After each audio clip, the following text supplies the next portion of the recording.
কথা নিয়ে আসছেন কদম উপজেলা উলামা পরিষদের সম্মানিত সভাপতি জনাব হযরত মাওলানা ওসমান গনি।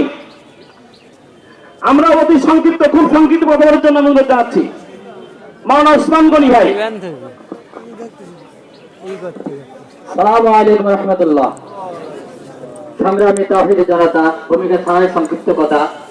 আমরা মুসলিম,